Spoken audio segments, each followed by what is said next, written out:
Should there be a maximum age limit to vote? Alyssa from Facebook says, I'll be 70 next year, and my generation is more on the ball because we have greater insight. First of all, happy birthday, and also I am completely agree with you. The reason I always say knowledge is power, and that I'm a nerd and Al falls asleep and Jeff wants to leave the show and everyone thinks it's stupid, is because if you don't know your history, you sound entitled. These people in their 70s fought for Roe v. Wade. They fought for the right to vote. They fought for anything progressive that you got now. Those were the hippies that were making the way for you to be able to say things like this. So know your history. This is a great generation, and they absolutely do not deserve to be disenfranchised.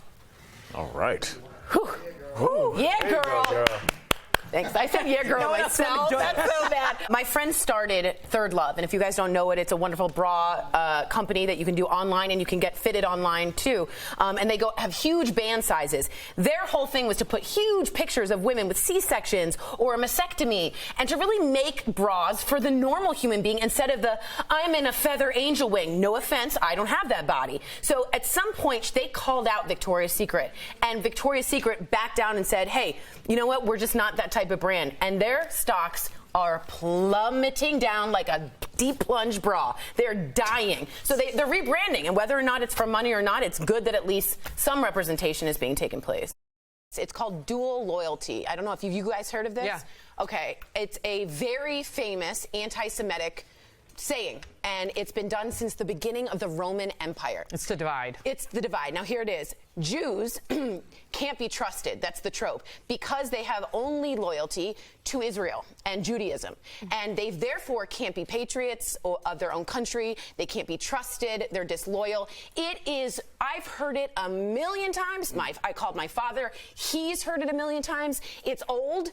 It's done. We're smarter than that. We're not going to be divided like that. I can disagree with Israel and still be a good Jew. I can disagree with my president and still be a good American. There's always a team that represented generations. So in the 80s, during the Cold War, you had that Russian hockey game against the U.S. that was such a miracle on ice, right? Then in the 40s and 30s, you had Seabiscuit, let's be honest, that transformed a nation out of a depression. And you now have this women's team that is making protests and asking for equal pay, which, by the way, Senator Joe Manchin of West Virginia just put out a bill saying we will not fund the 2026 Men's World Cup FIFA if you don't pay the women. Not only are they a team, they're a vehicle for change. Absolutely. I mean, everywhere these women go, it's equal pay, equal pay. You are deciding what the flag means to you. You don't think you honor the flag by having peaceful protests? You don't think that's honoring the flag and what it represents? That is the exact reason. That is his particular method. And I think it's called peaceful protest. It ticks off a lot of people when you do that, Tory. That's the whole point of a protest. Okay, well, it made him, would you say it cost him his career? Nope, he's with Nike now, and he's doing very, very well. He still had the #1 selling jersey, even when he wasn't on a football team. But he's in a collusion case right now trying to figure that out. Which he just won the first part of the arbitration. At some point, you have to stop sexualizing breasts. These are feeding tools, as I've learned from my mentor, Sam. They feed, they nourish. There's nothing you can do about it. They fed you, so stop it. They're boobs. Get over it. Thank you, Tory. Thank you. Get over it. So I want everyone to be very clear on this. Not only did he not say it, Trump, this came organically or from some people he put in the crowd. So now the mob is creating these slogans for him. Number 2, when you say she can go back, that's blatantly racist, but send her back is very different. Now, the reason is now you have an authoritarian person sending or forcing someone to return to a country. We're getting into, let's just call it dictator, tyrant, fascism. That's kind of a hard word for people, but it just means dictator. Think Hitler. Think Mussolini. You have to start saying these names now.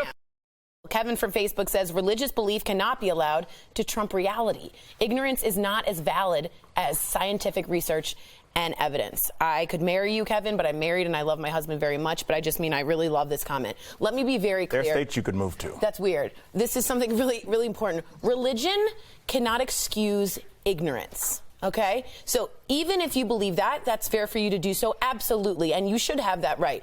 But if I'm trying to say that the world is 4.5 billion years because of science, and you put down 6,000 because that's what the Bible says, that's wrong. That's factually wrong. And religion shouldn't be the excuse for that. So I'm very much against this. So DBL Nation, should LGBTQ studies be mandatory? Well, Dimitri from Facebook says, I think it's more important for students to learn life skills like entrepreneurship, cooking, parenting, hygiene, mental health, and financial management. Let me respond, Dimitri. I do understand what you mean, and I want home ec to come back because I would have liked to know how to bake a chicken at some point in my life. It's called Blue Apron. I know. Shut up. Here we go. I will tell you this, though. A lot of my gay friends would have had better life skills had they been taught their history and their representation in this world. They would not have self-harmed. They would not have gone out and maybe done things that weren't great for them because no one taught them they are a part of this world, they're part of our history, and they matter. That is an important life skill.